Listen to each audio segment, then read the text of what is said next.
Cześć, witajcie. Dzisiaj będzie CITEK 7 dla odmiany. Całkiem rzadko się trafiają.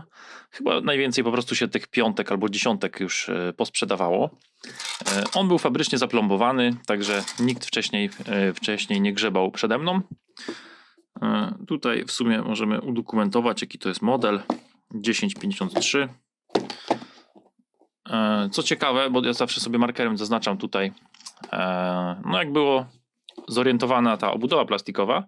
Najczęściej przy kablu sieciowym jest naklejka z numerem seryjnym w CITEKach piątkach, a tutaj jest na odwrót.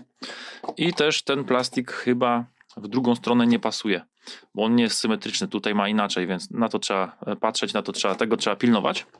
Przy składaniu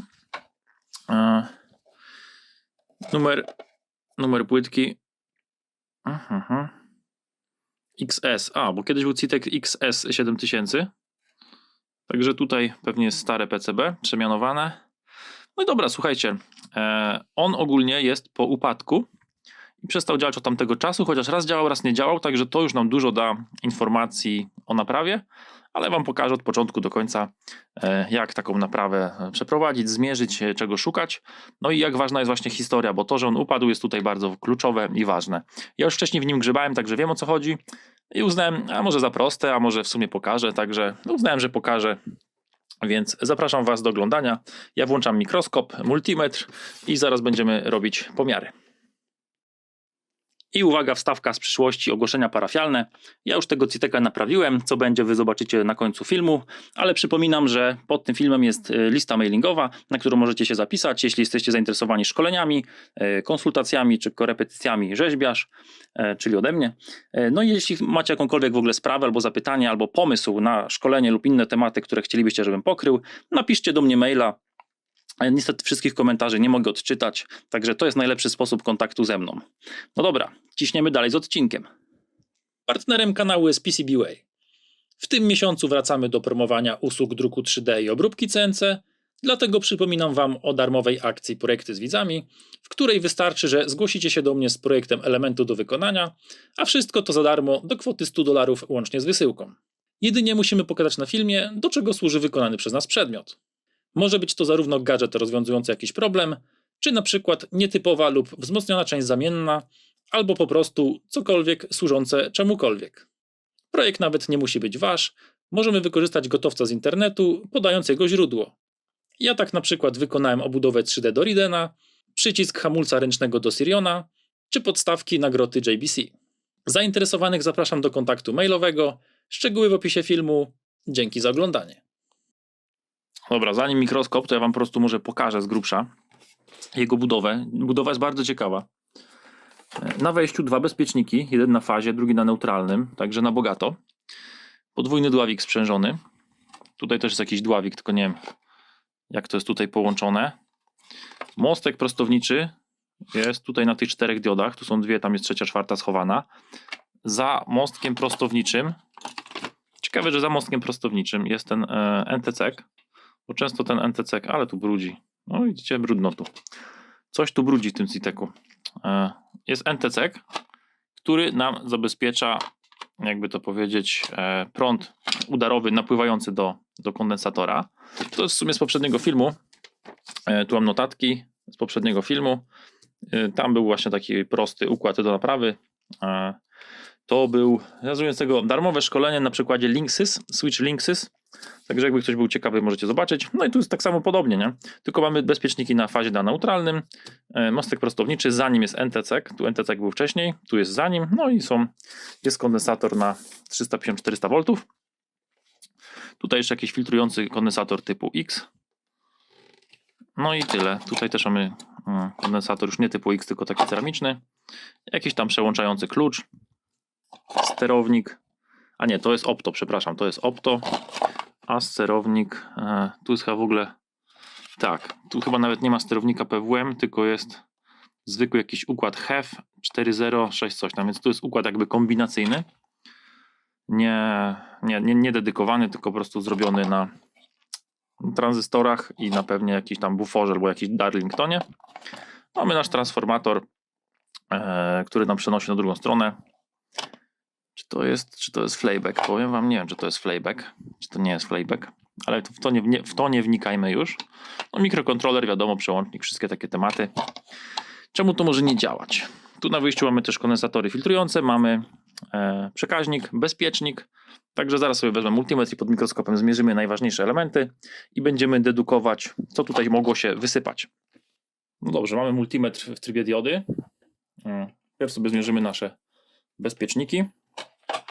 Czyli jak sobie odwrócę, taki ciężarek włożyłem do środka budowy, żeby mi nie ten Mitsubishi, żeby mi nie latała ta budowa, ale będzie nam teraz przeszkadzał. Także tak, tu od spodu te dwa piny, bezpiecznik. Na bezpieczniku mamy 003, czyli jest przejście, jest dobrze. Tu jest drugi bezpiecznik. 003 też jest dobrze. Też jest dobrze. Teraz mostek prostowniczy. Tu jak są nasze diody, zobaczcie, dwie diody są połączone anodami, a dwie katodami. Anoda to jest ta strona, czyli tutaj mamy dwie anody, a tu mamy dwie katody. I teraz tak, na katodach mamy plus. To wynika po prostu z budowy mostka prostowniczego, nie? Czyli na ten plus daje czarną sondę. Czekajcie, zapimy fokus lepszy. Ok. Jest czarna sonda na plusie. I teraz mierzę jedną diodę. 0,50 coś. I ta też ma 0,50 coś. Tutaj jedna dioda, dwie diody, bo one idą w ten sposób, nie? I teraz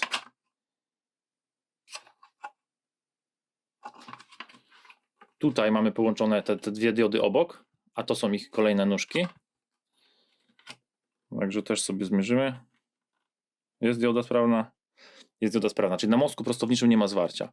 Sprawdźmy teraz zwarcie na głównej linii zasilania. Tutaj jest nasz kondensator. Tu są nóżki kondensatora. W jedną stronę kondensator powinien się ładować do OL, a w drugą stronę mamy wstecznie 0,56, czyli jest dobrze.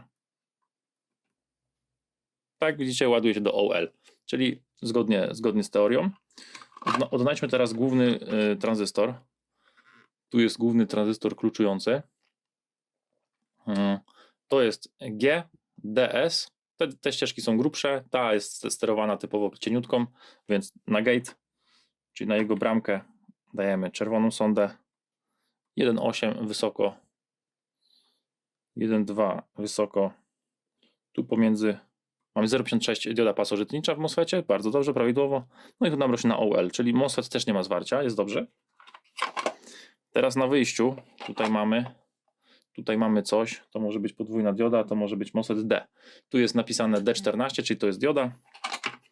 Sprawdźmy sobie teraz na tej diodzie, jak to wygląda. 0,2, bardzo ładnie. W drugą stronę się powinno ładować do OL. Widzicie, rośnie, ładują się kondensatory po prostu, nie? Czyli jest dobrze. I ta dioda też będzie tutaj miała. Na razie 0,0, bo jest naładowany kondensator. Prąd płynie w drugą stronę i widzicie, zaczyna się ładować. Czyli pomiarem multimetru trzeba wiedzieć, jak działa multimetr, jak działa ten pomiar, żeby się nie oszukać. Też jest 0,2, czyli dobrze. Czyli po prostu te obydwie diody mają 0,2. Jest elegancko. Tutaj mamy bezpiecznik, jak w CITEC-u 10. Zobaczmy bezpiecznik, czy nie jest spalony. Jest 0,03, czyli przejście na bezpieczniku jest. No i wszystko fajnie, dobrze. I teraz tak. Tu widać jest tak dość brzydko i brudno, nie? To może być przypadek. Mógłby to być przypadek, ale to jest takie...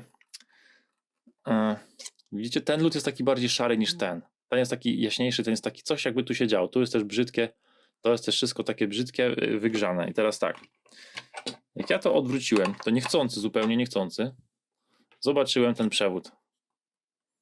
Tu na nim ta koszulka, ta izolacja jest aż taka, widzicie, jakby taka wytopiona, przetopiona i to takie brzydkie, zeżarte i to źle wygląda, takie wysolone tutaj jest.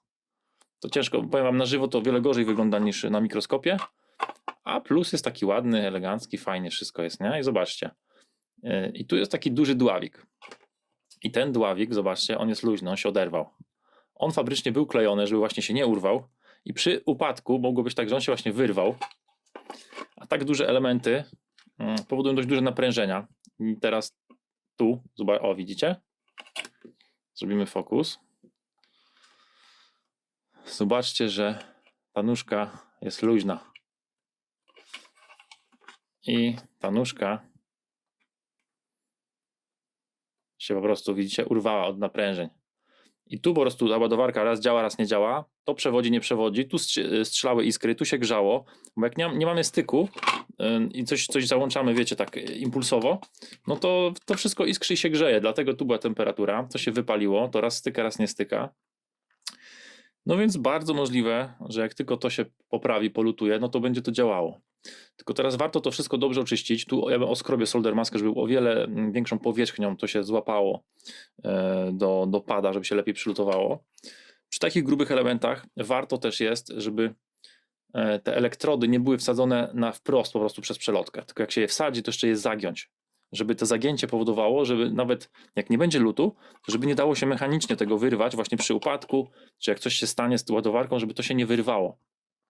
Ciężko zagiąć taki gruby drut, no ale możemy się zawsze postarać, nie? I zobaczcie też, on nie był przelutowany jakby zgodnie z normą, bo tak, IPC klasa 3 to jest tak, że musi być co najmniej 3/4 wypełnienia przez przelotkę.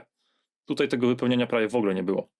Więc to po prostu za słabo ktoś to polutował, nie? Jakby to było polutowane jeszcze od góry tutaj dookoła i na dole, pewnie by się nic nie wydarzyło. Więc trzeba będzie ten przewód uciąć, troszeczkę skrócić, zalutować ponownie przewód na nowo, zobaczyć jak on jest bardzo zeżarty, żeby on też dobrze przewodził, to poprawić i wydaje mi się, że to będzie właśnie taka dosyć prosta naprawa, że tak powiem, na oko, ale trzeba wiedzieć czego szukać, mieć trochę wiedzy, doświadczenia, no, żeby taką naprawę znaleźć. I zobaczcie w ogóle jak to się urwało, wyrwało, więc to mogło też być poklejone i polutowane na bardzo dużych naprężeniach, więc może ja w ogóle ten dławik, czy go wylutować, czy jest sens dokładać sobie roboty, trochę nie ma sensu. Ale na pewno go trzeba tak poprawić, żeby on tu był luźny, żeby nie napierał, nie ciągnął, żeby nie było naprężeń, nie? I może podlejemy go po prostu klejem z pistoletu, żeby on też tak nie wisiał w powietrzu, nie latał, żeby ewentualnie przy kolejnym upadku, no wiecie, nie urwał się tak łatwo. No nic, także to będzie taki szybki w środku tygodnia odcinek. Ja tutaj sobie to poprawię, zalutuję i będziemy już testować ładowarkę, czy ona działa, czy nie działa, jak to wszystko wygląda. Także warto robić bardzo dokładne oględziny i powiem wam, pod mikroskopem tego tak dobrze nie widać. O wiele lepiej to widać pod taką lupką. Od Rafała dostałem, wielkie dzięki Rafał, pozdrawiam serdecznie. Ją przerobiłem sobie na ogniwo, bo ona była na takie 3 bateryjki zegarmistrzowskie. I taką lupą i okiem w rzeczywistym życiu więcej zobaczycie niż na mikroskopie, który... No ja mam elektroniczny mikroskop taki wiecie, z wyświetlaczem, więc tu nie ma stereoskopu, więc nie ma tej perspektywy, tylko obraz jest płaski, a pod taką lupą dla prawdziwego oka obraz jest no powiedzmy takie 3D, jeśli wiecie o czym mówię. Dobra, ja się za to biorę i widzimy się za chwilę. Dobra, zobaczcie, ulokowałem bardziej tak, żeby to leżało, potem to przykleję, jak zalutuję, tylko nie wiem czy to będzie widać, postaram się to wam pokazać. Wyjąłem tą całą nóżkę i zobaczcie jak ona powinna być daleko. Ona o wiele dalej celuje niż była, więc to strasznie były duże naprężenia. Ja ten przewód na razie wyprostuję. Odessam go, podsunuję go na świeżo. Ten trzeba też będzie skrócić. Widzicie, on jest taki tutaj ujarany. Brzydki jest. Trochę tutaj natniemy go delikatnie. Jest jakiś skalpel albo obcinaczki.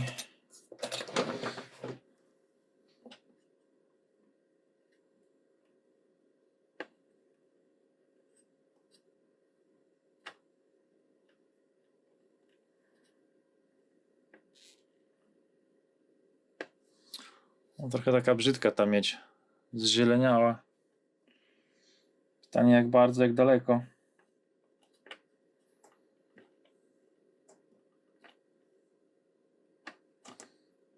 A, bo to nawet chyba nie jest miedź, nie wiem. Widzicie? Tu jest zdrowe, więc no, tyle trzeba będzie uwalić.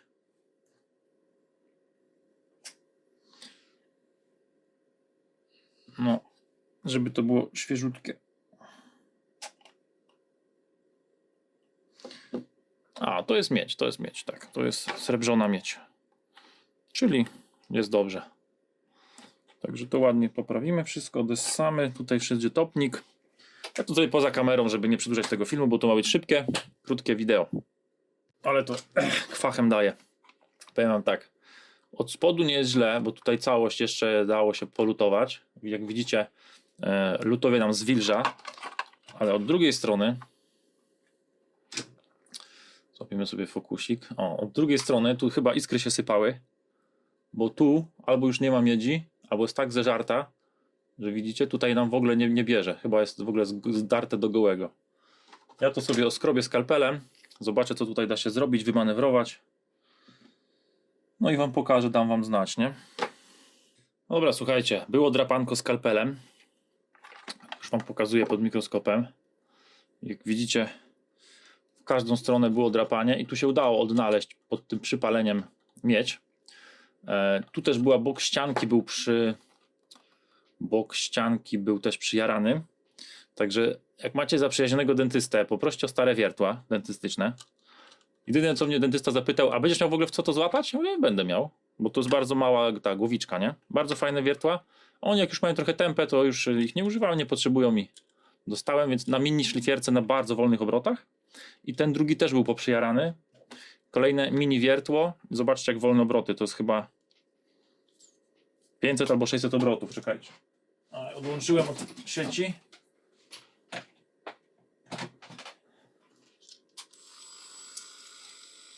Widzicie, ta szlifierka prawie nie ma mocy, mogę ją palcem zatrzymać. Ona ma 12 V, 1 A, czyli ma 12 W. To jest taka modelarska szlifiereczka do właśnie bardzo drobnych rzeczy. No i tym mniejszym wiertełkiem też ten otwór wydziubałem, żeby był ładny, czyściutki. Także teraz to ładnie wsadzę, zalutuję topnikiem, zaleję, polutujemy to wszystko i będzie gitarka. No, także można.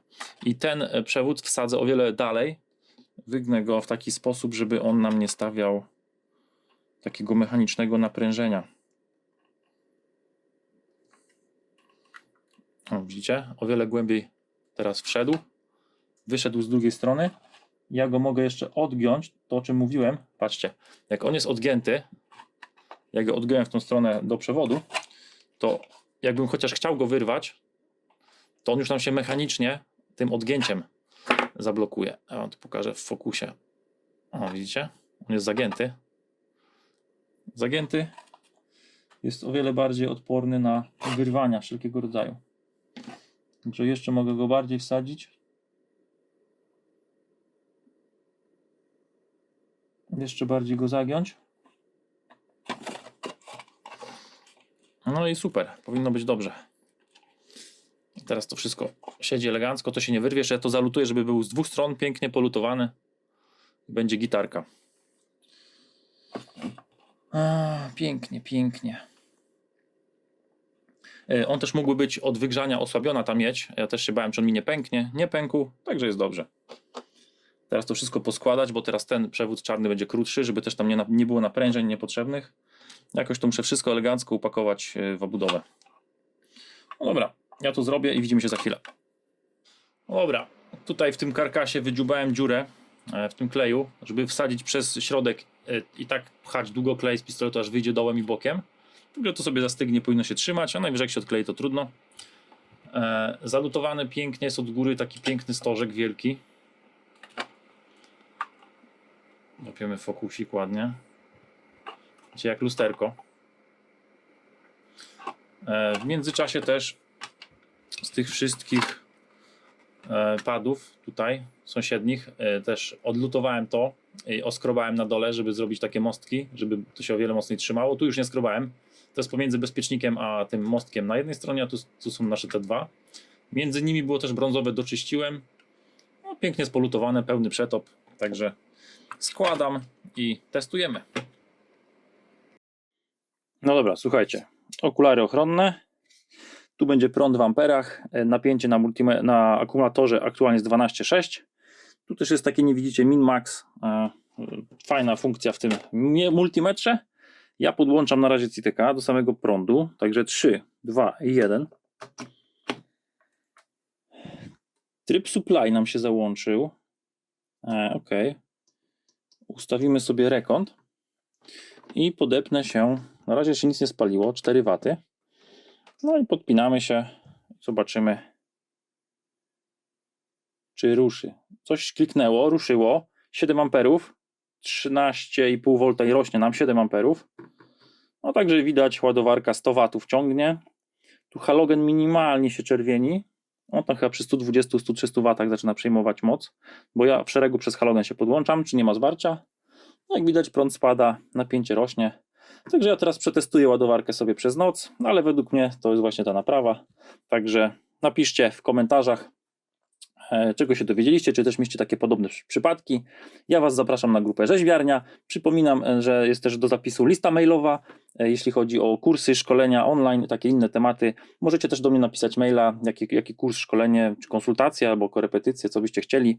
Planuję coś takiego uruchomić, także zapraszam do kontaktu. Widzimy się w komentarzach, no i oczywiście w kolejnych filmach. Trzymajcie się, cześć! Może śmiać lubi z ostro skradami, działa jemu, cześć jemu chwała. Żadnej usterki się nie boi, bo bać mu się nie przystoi. Bierze lutownicę i ostro lutuje, będzie się działo, ja wam to gwarantuję.